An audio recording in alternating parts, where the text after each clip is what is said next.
Bonjour à tous, aujourd'hui c'est Callaway qui est à l'honneur puisque nous allons tester une série de fers, un modèle de fer de chez eux qui vient de sortir et que vous attendez tous, qui est bien évidemment le Maverick. Alors on le sait, le Maverick se décline en trois familles, qui sont donc la famille Pro, la famille Max, la famille Standard, je ne les ai pas mis dans le bon ordre.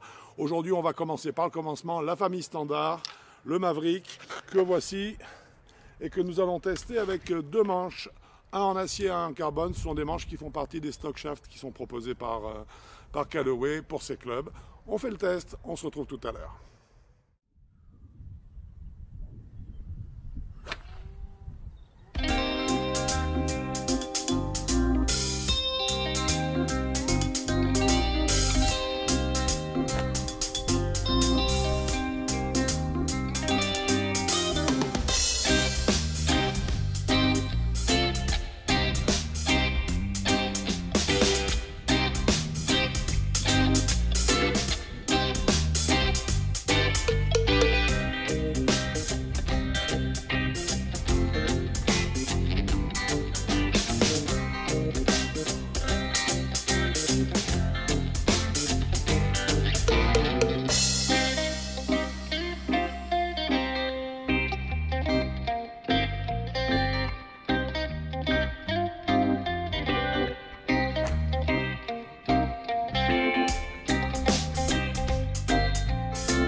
Mon cher Quentin. Mon cher Franck. Bon, alors on les a testés. Hein, on les a testés. On parle bien sûr des Callaway Maverick en version standard, donc. Oui. Hein, c'est celle dont nous allons parler aujourd'hui. Mais avant tout ça, on va vous laisser faire un petit tour un tour d'horizon sur l'esthétique de ce club, de façon à ce que vous puissiez vous faire une idée de ce à quoi il ressemble et que vous puissiez voir s'il vous plaise ou non, visuellement parlant.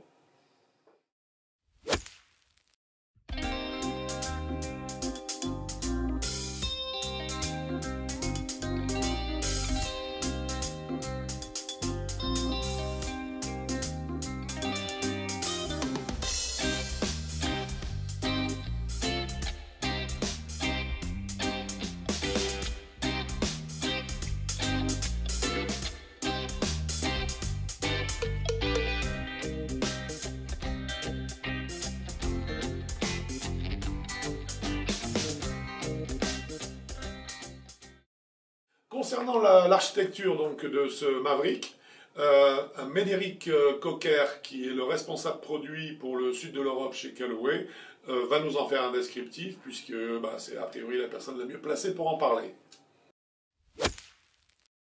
Nous sommes dans le centre de fitting Callaway pour la France, hein, et nous sommes surtout avec Médéric Cocker, qui est donc le responsable produit chez Callaway pour toute l'Europe du Sud, et qui va aujourd'hui nous parler de la technologie des fers Maverick qui ont été déclinés en fait en plusieurs modèles. C'est bien ça, un peu comme ce qu'on a vu tout à l'heure sur les drivers.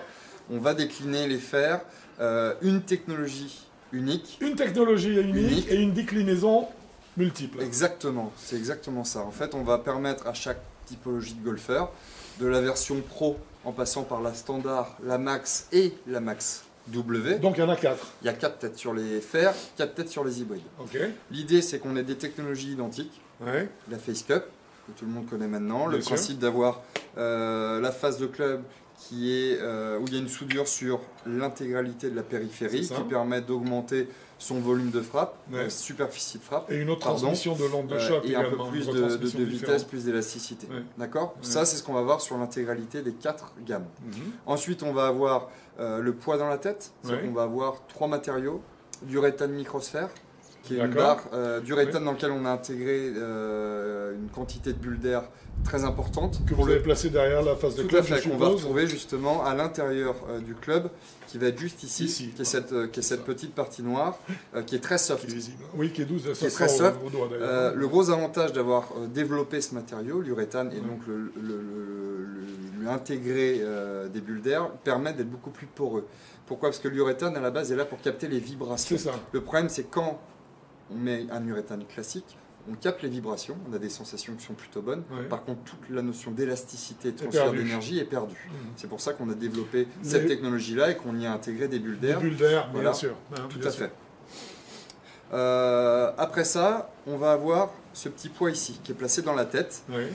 Ce poids-ci, donc c'est du TPU, la partie noire qu'on a ici. Ça, on le retrouve dans les 4 têtes. Et à l'intérieur de cette partie TPU, on va avoir du tungstène. D'accord, donc on va lourdir, la pierre la plus lourde du monde. Tout à fait, exactement. Donc c'est un Parce que matériau... tungstène en suédois signifie pierre lourde. D'accord, je ne savais pas. Ben voilà. Je ne savais pas. Bien, en tout cas, c'est 1,8 fois plus lourd qu'un acier classique. Exactement. Ce qui nous permet, dans une surface et dans un volume restreint, d'avoir un contrôle du centre de gravité, de la position du poids dans la tête, beaucoup plus précise que ce qu'on pourrait avoir avec un acier classique. C'est ça. Ce qui est très important sur ce poids, c'est qu'il va être positionné de manière différente en fonction des têtes et des lofts. Ce qui nous permet de diminuer justement l'offset, et donc la notion de confort et de tolérance va être travaillée grâce justement à la position du poids tungstène dans la tête, et non pas exclusivement par rapport à l'offset. D'accord? Donc, plus ou moins sur le talon et plus ou moins sur la partie haute de la tête en pointe en fonction du fer, donc du fer 4 au sandwich. Effectivement, on n'aura pas une position de tungstène qui sera identique. Bien sûr, parce que non, tout à fait. Ça sonne, ça sonne du bruit du bon sens. Et donc ça, c'est très important parce que même sur un fer 7, entre la version Pro standard Max et la Max W, on va avoir un poids qui va être placé de manière différente. Déjà sur le fer 7, plus centré sur la tête Pro, et un peu plus en pointe sur la version Max. Je suppose que vous avez beaucoup utilisé de data pour pouvoir définir les zones en fait en fonction des lofts et du niveau des joueurs en fait, donc des gammes, effectivement les zones de frappe. Comment le positionner, à quel endroit, ça fait quelques années qu'on utilise cette technologie-là. Comme sur le driver, et ce que je disais tout à l'heure par rapport au driver, c'est qu'on a pu utiliser l'intelligence artificielle depuis cette année pour développer nos faces de fer et nos têtes de fer. D'accord? Donc l'intelligence artificielle va nous permettre également d'optimiser le placement du poids tungstène dans la tête et surtout de développer la nouvelle phase de club. Ça s'appelle la Flash Face Cup. Donc on associe à la fois la Face Cup avec la Flash Face qu'on retrouve donc sur driver, boîte de parcours et donc on se retrouve, je suppose, avec le même procédé, une épaisseur variable et surtout le point majeur sur les fers Maverick, c'est qu'on va avoir une épaisseur et une forme de face qui va être différente d'un club à l'autre. Comme sur le driver, 15 000 faces de club différentes avec des matériaux différents ont été testés, 105 coups à chaque fois sur ces 15 000 faces de club, et on a pu déterminer le matériau et la forme de face la plus adaptée à chaque fer sur chaque gamme. Fantastique.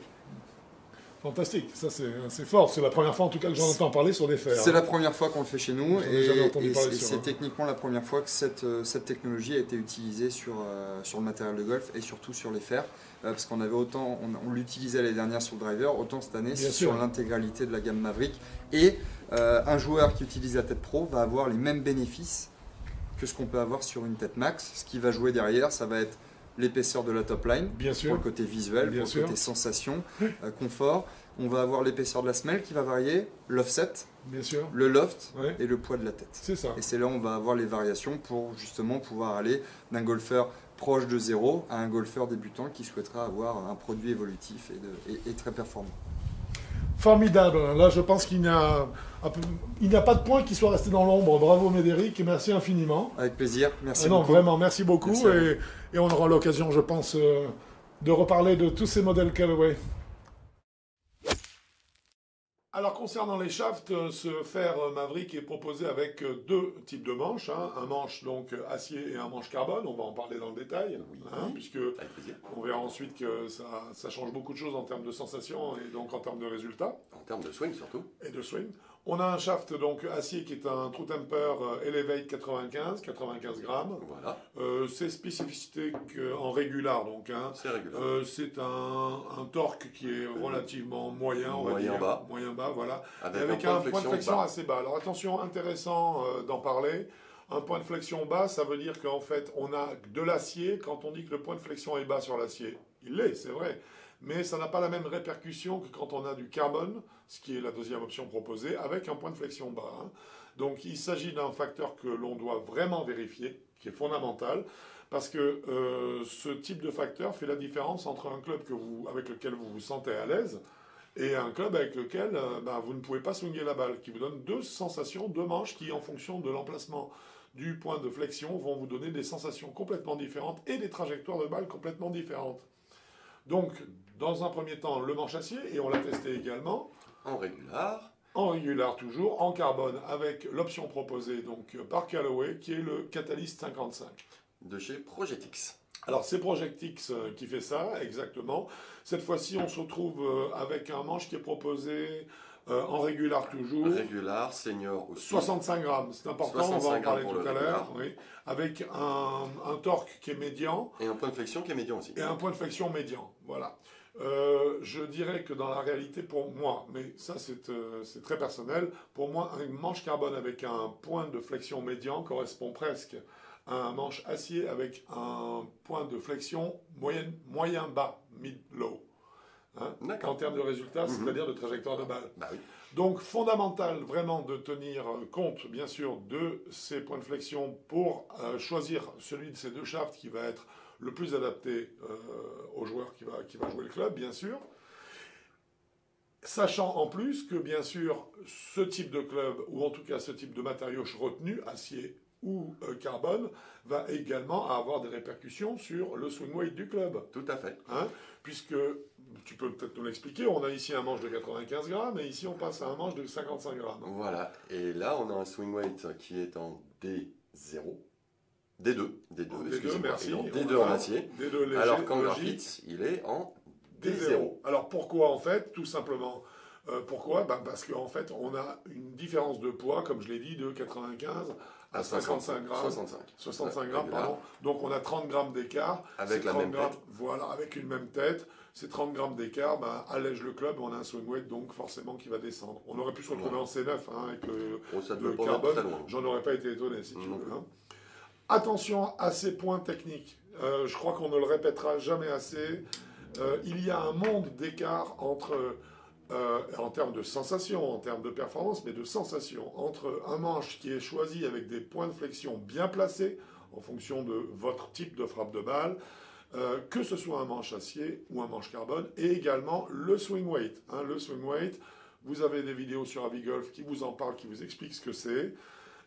C'est quelque chose de fondamental pour que vous ayez l'impression que le club est jouable, et que le club et le poids du club dans sa globalité correspondent au type d'effort que vous voulez fournir. Un club qui peut être excellent avec le bon point de flexion sur le manche pour vous, réglé avec le bon swing weight, peut être ce même club, un club que vous allez détester si vous jouez avec un point de flexion qui est placé ailleurs que là où il faudrait pour vous, avec un swing weight qui ne correspond pas en fait à votre type de morphologie et je dirais, de qualité athlétique. Hein.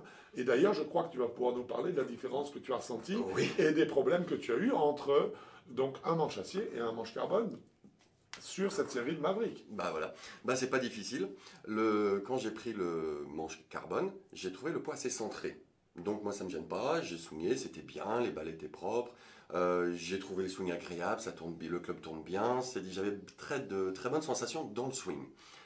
Par contre, dès que j'ai pris le shaft acier, j'ai senti du poids d'un seul coup beaucoup plus haut dans le shaft et je me suis dit, où est ma tête de club? Et quand j'ai commencé à swinger, je n'arrivais pas à ressentir où était la tête de club et comment je pouvais la travailler. Donc, je me suis mis, sans le faire exprès, parce que c'est vraiment pas une préférence, à arroser un petit peu, pas excessivement, mais au lieu de les mettre toutes à peu près au même endroit, là j'allais à gauche, à droite, en disant qu'on ressentait que tu avais du mal à effectivement... J'arrivais pas à le swinguer, pourtant, le manche, je le sentais, il réagissait tout le temps de la même manière. C'est vraiment moi qui ne qui ressentait rien. Et comme c'est pas du tout ma préférence, j'ai jamais pu jouer ce club. Alors c'est important, c'était amusant en tout cas. Oui, on a vu la différence. Ce qui est amusant, c'est que d'habitude sur tes fers, bien sûr, tu joues des manches acier. Ah, je joue que de l'acier. Que de l'acier. Mais je là, préfère au niveau sensation, au niveau du parce que le carbone t'a permis de sentir davantage la tête de club, et donc ce qui correspond plus à ton type de jeu. Donc une fois de plus, hein, cela donne vraiment l'importance de ces choix-là. Faites attention quand il y a de nombreux stock shafts qui vous sont proposés. Vérifiez, tous les stock shafts ont des points de flexion différents, tous. Hein. Donc quand une marque vous propose 4 manches en carbone en stock shaft, que vous avez un choix par exemple entre 4 manches, sachez qu'il y en a un qui aura un point de flexion très bas, donc qui va créer une grosse élévation de balle, un autre qui aura un point de flexion mid-high, c'est-à-dire au milieu, un autre qui aura un point de flexion plus haut qui amènera des trajectoires plus basses, et c'est justement, il y a 4 shafts pour que vous choisissiez en fait réellement celui, ou qu'on vous propose en tout cas, celui qui doit correspondre à votre jeu et à votre type de trajectoire de balle recherchée. Hein. Bah tout à fait. Ça reste quand même le shaft, c'est un peu le moteur du club. C'est complètement le moteur du club. Hein. Donc il faut y faire attention. 15% des sensations en fait et de la performance, hein, pour être clair. Voilà. Alors qu'est-ce que tu as, dis-nous un petit peu mon cher Quentin, qu'est-ce que tu as observé comme trajectoire de balle sur ce club? Alors, ça reste un game improver quand même, puisque on a vu, c'est un hollow body, c'est un peu creux comme tête. C'est creux. J'ai trouvé que c'était en dessous de la moyenne que la hauteur des balles était en dessous de la moyenne des hollow body. Un peu plus basse. Absolument. Pas méchamment, mais un petit peu. Alors même si c'est pas un holo complet. Hein, non, c'est pas un holo complet, je pense que c'est peut-être pour ça que c'est un peu plus bas. Mais quand même, j'ai trouvé que c'était pas du tout, même par rapport à un game improver normal. Ah, un game improver, oui, non, c'est plus bas. J'ai trouvé que la trajectoire était standard moins. Hein, tu vois, standard moins, comme tu disais, standard moins. Par contre, moi, en tout cas, non, excuse-moi, je te laisse finir sur les trajectoires. Et puis des trajectoires normales et régulières. Normale, régulière, ça y a aucun doute. C'est là, il n'y a aucun doute. Si on la tape à peu près dans le centre, elle est là. Hein. Ah la balle vole bien, elle fait à peu près la distance. On la touche pas très bien. On n'a pas de gap énorme entre une balle bien centrée et une balle un peu décentrée.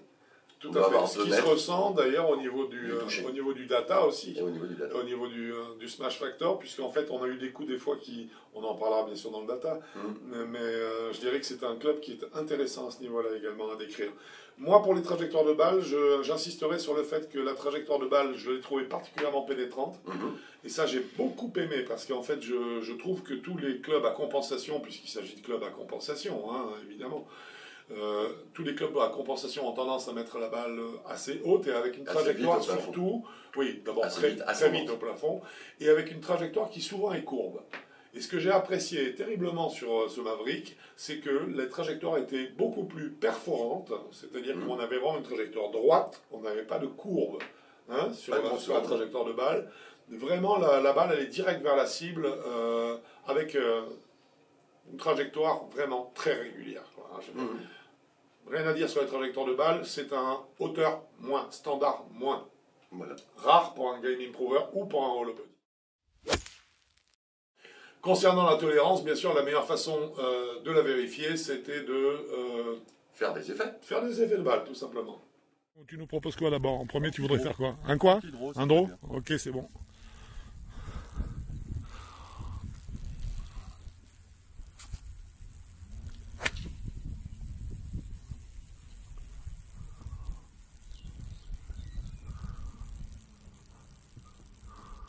Sympa. Ouais?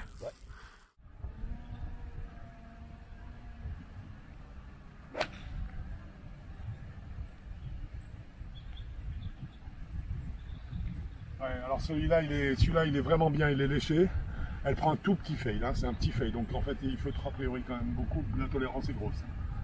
Bon, donc on vient de le voir. Le résultat des courses, c'est que oui, le club est tolérant. Il est tolérant. Il masque un peu les effets. Mais voilà, il masque un petit peu. Moi, ce que j'ai bien aimé, c'est qu'en fait, on n'arrive pas vraiment à une tolérance à outrance qui conduit directement au feutrage de sensations.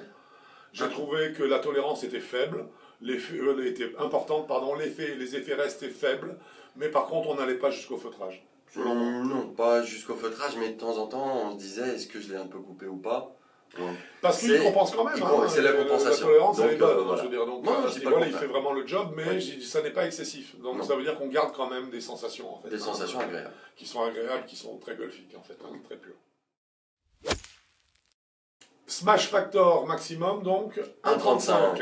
1,35. Alors, on sait que la norme pour un fer 7, c'est un fer 7 que nous avons joué. La norme sur un fer 7, on est à 1,33. 1,33. Donc, ça veut dire qu'en soi, en termes de puissance, on est dans la moyenne plus. Moyenne haute.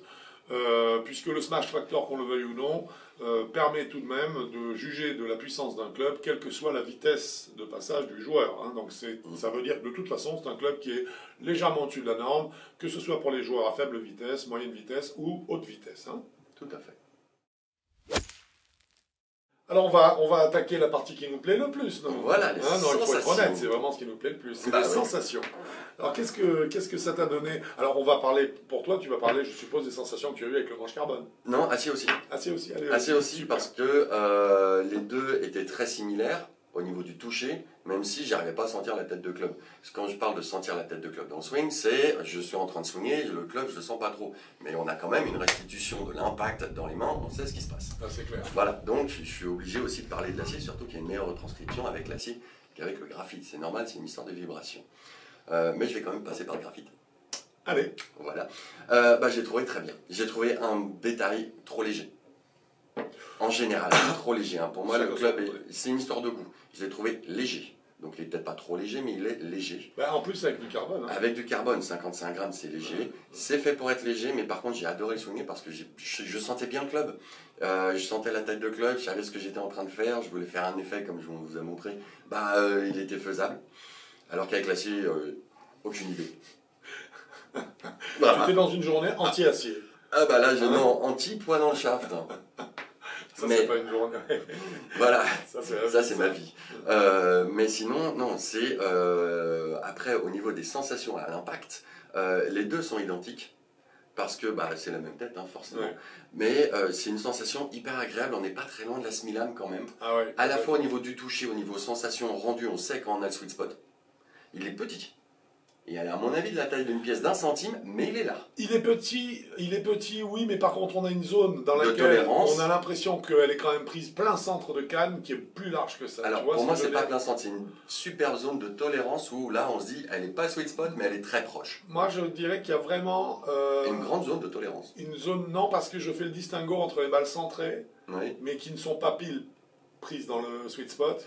Oui, d'accord. Parce que souviens-toi, des fois, on a été quand même surpris, ne serait-ce que par rapport aux data, de se dire, ah mince, je pensais que... Et là, on avait une sensation d'avoir pris plein cœur de canne qui était vachement agréable. Ah oui, complètement. Oui, non, le centre est grand, la zone de tolérance est pas mal, elle est pas mal, le sweet spot reste petit. En soi reste petit. Par contre, les balles prises dans le sweet spot, on a l'impression d'avoir tapé une lame. Ou une semi-lame. Semi-lame. C'est bien. Non, le distinguo est juste. Semi-lame. On a une super sensation.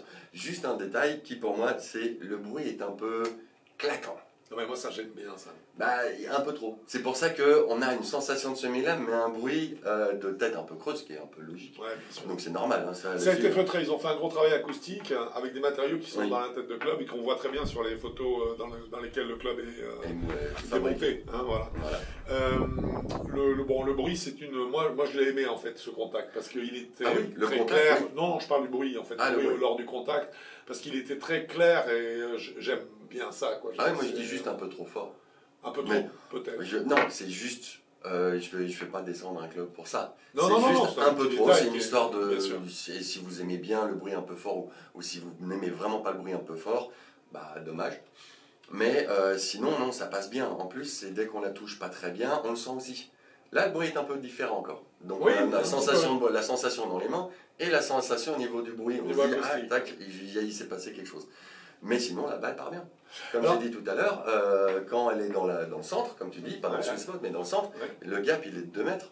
Oui, c'est ça. Non, parce que là, on touche à la tolérance du club. Alors, moi, en ce qui me concerne, j'avoue que je serais un peu plus, je dirais, expansif que toi, parce que je les ai trouvés, franchement, ce contact extraordinaire. Je pèse mes mots. C'est-à-dire qu'en fait, pour moi, c'est le premier Game Improver, si on peut l'appeler Game Improver ou Hollow Body, appelons-le comme on veut. C'est le premier que j'ai frappé dans toutes les années d'Avigolf, qui me donne tellement peu l'impression d'avoir un Game Improver dans les mains. C'est-à-dire qu'en fait, ce club m'a donné l'impression d'avoir la fonction du Game Improver, c'est-à-dire faciliter l'élévation de la balle, la qualité de la trajectoire, on en a parlé tout à l'heure.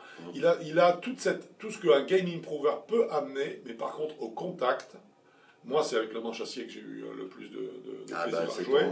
C'est mon dada. Voilà. J'avoue que là, vraiment, la qualité de contact, pour moi, dépassait complètement ce que j'ai connu jusque-là. Pour moi, c'est un club qui est franchement un petit step au-delà de ce qui se fait de top en hollow body ou en Game Improver en ce moment. Franchement, ça m'a mis par terre. Voilà, je te dis, je veux dire, c'est pas une blague. Je dirais pas que j'aime pas encenser les clubs, parce que c'est pas le cas, hein. Au contraire, à chaque fois qu'il y a une série qui est vraiment hors du commun, là j'avoue que... Non, il faut le dire, voilà. Et bien là j'avoue que franchement, pour moi ce club-là, il a fait un carton plein, parce qu'il m'a vraiment séduit, et je ne suis rarement vraiment séduit par des clubs qui ont ce type d'architecture, justement, qui normalement est plutôt faite pour les joueurs qui sont entre, je dirais, 15-18 et début de classement, hein, en fait. Hein. Voire un peu plus. Voire un peu plus, oui. En général. Donc, ouais, non, c'est... D'accord. Voilà, donc j'ai vraiment adoré les sensations de jeu. J'ai trouvé l'équilibrage du club très bon, bien sûr. On en a déjà assez parlé. Hein. J'ai trouvé également que la stabilité donc, de la tête pendant le swing était remarquable. Donc là, je pense qu'au niveau du moment d'inertie, je pense que Callaway a fait fort. Avec les deux shafts. Oui. Parce qu'avec le graphite, j'ai aucun doute, mais avec l'acier, même si j'avais du mal à sentir le club, il n'y avait pas de vibration, je le sentais nulle part. Donc pendant tout le swing, il avait donc la régularité. Le club, elle est super stable, et ça, c'est le moment d'inertie qui le veut. Et là, bravo, or, la tête n'est pas pourtant surdimensionnée en longueur de face de club, tête de club. Ils ont réussi à avoir un moment d'inertie maximal, je pense. Et le club est très stable, donc c'est très en fait rassurant dans le geste. Oui, parce qu'il est stable, hein, donc c'est rassurant. Et ça, c'est un élément très important qui, moi, personnellement, m'a séduit. Ah, moi aussi. Et ben voilà pour les sensations. Voilà pour les sensations. Nous avons bien parlé du club hein, jusque-là, donc je pense que chacun sait à peu près ce qu'on en pense. Mais maintenant, il reste à définir la gamme de joueurs pour laquelle il est effectivement fait, pour voir, écoutez, si vous pour qui ça va. Voilà, pour qui ça va et pour qui ça a été fait. Oui. Alors, qu'est-ce que tu en dis, toi? Au moins, en fourchette basse, je mets 12. Parce qu'en dessous de 12, on cherche des sensations un peu plus pointues et qui vont vers le semi-lame directement. Alors, tu vois, c'est là où ce club est vraiment intéressant. Parce qu'un Game Improver qui descend jusqu'à 12, c'est pas tous les jours. C'est une notion qui est importante. Parce que normalement, on va à 18. Tu vas à 18. Là, on l'amène à 12. Et là, tu l'amènes à 12 parce qu'il a ce plus. Il a ce plus. Hein, et c'est dans ce fait, c'est pour ça que je trouve qu'il a un côté pédagogique qui est remarquable. Et c'est pour ça que moi, je pense qu'en fait... 12, c'est vraiment la partie basse au lieu d'un 18 habituel. Et par contre, en partie haute, alors En partie haute, moi je pars sur un 24. Je finis à 24. Mais je crois que ce serait bien d'aller un poil plus haut parce que les joueurs à 30 qui sont en pleine progression devraient commencer à s'intéresser à ce genre d'outils. Alors, moi je pense que, je suis assez d'accord avec toi, moi je pense que le 28 ou 30 de handicap, qui, entre guillemets, est arrivé à ce niveau-là après des années d'efforts et qui est stabilisé à ce niveau-là, je pense que ce club n'est pas forcément fait pour lui. Pas forcément. Celui, par contre, voilà. Mais il y a d'autres modèles, même dans cette gamme-là, je suis désolé, qui remontent très très bien. Hein, voilà. On a testé d'autres qui sont plus faits pour cette clientèle-là.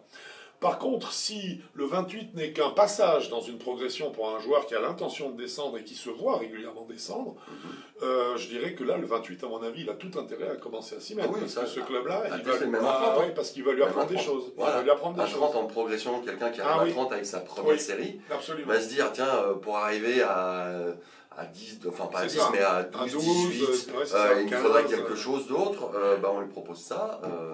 Non, c'est c'est un club qui est vraiment très intéressant, hein. Franchement. Donc notre gamme, je pense, la gamme, je dirais par empirique, à mon avis, c'est 12-24, mais la gamme réelle, c'est 12-28. Ça, clairement. Hein, donc je pense qu'on partira sur un 12-28. Hein. Oui. Eh ben c'est moi qui, cette fois-ci, qui vais te demander ta note en première. Eh ben écoute, cette fois, je vais te la donner fièrement, parce que je l'assume parfaitement, absolument. parce que ce club, franchement, ce club m'a vraiment séduit. C'est le mot que j'ai employé tout à l'heure, mais je le pense. Je le trouve truffé de qualité pour un club dans cette gamme-là. Hein, je veux dire, pour cette gamme de joueurs, donc en tenant compte de tous ces paramètres-là. Je trouve qu'il est pédagogique, il offre des trajectoires superbes de balles. Je trouve qu'il est plein de qualité, donc je vais pour la première fois, je crois, sur un but. Non, pas la première fois, c'est déjà arrivé. La deuxième. Ça doit être la deuxième ou la troisième maximum. Je vais lui coller un 9. Tout simplement, 9 sur 10, parce que je trouve que c'est ce que mérite ce club. Eh ben, mon choix va être radicalement différent. Parce que c'est 9 sur 10.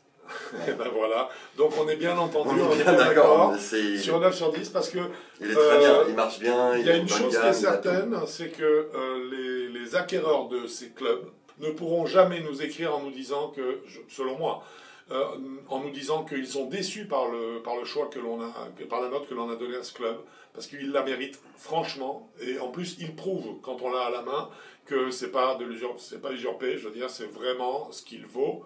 Et effectivement, il se démarque du lot aujourd'hui. Il amène un plus que les autres n'amènent pas. Voilà, juste, n'oubliez pas, faites attention au sweatshirt.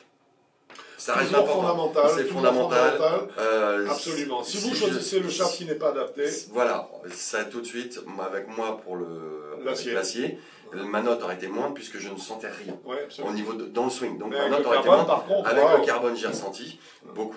C'est bien différent. C'est choisissez le bon shaft. Moi, je mets la note qui correspond à ce que j'estime le mieux de ce club. Parce que moi, je vais pas dévoiler les petits secrets, mais quand on était sur le parcours, hein, il me semble bien que je t'ai entendu dire waouh, il mérite 9 ce club. Hein oui. On est bien d'accord. Je crois qu'il m'a fallu 2 balles, c'est ça? Oui, c'est ça. 2 balles et je me suis dit, ça va pas là. Moi j'étais étonné, j'avais pas encore testé le club, j'ai dit 9, je crois qu'il y va fort le Quentin. Hein, et puis non, hein, c'est bien ce que tu avais dit. Oui. Alors cette petite merveille coûte? Alors ça coûte pour 6 fers, en carbone, donc et pour en graphite, hein, en carbone, 942 €. En carbone? C'est en carbone, ouais, voilà. Ça fait combien? 6 fers. Et en acier? Et en acier, c'est à 858, en prix catalogue. Bah, je trouve ça vachement raisonnable en plus, hein, franchement. Oui. Enfin, pour un club de cette gamme-là, hein, je veux dire, hein, on est chez Callaway. Hein. Chez Callaway, le matériau, tout ça. Je précise au passage, puisque Callaway, numéro 1 mondial des ventes en 2019, pour la première fois, qui est passé devant Titleist. Hein, voilà. Le groupe Acushnet, pour être précis, qui possède donc Titleist et FootJoy. Donc, je veux dire, une belle... Bravo, en tout cas. Bah, bravo, parce que sortir des cannes à ce prix-là, je trouve, de ce niveau-là, c'est un bel effort. Hein. Voilà. Très bien. Mais écoute, je te remercie beaucoup, mon cher Quentin. C'est un plaisir, mon cher Franck. J'espère que ce test vous a plu. Nous, on se revoit bientôt pour un autre test. Voilà. Et sur puis sur un parcours ou sur avigolf pour en parler ensuite. Exactement. Bon golf à vous. Au revoir.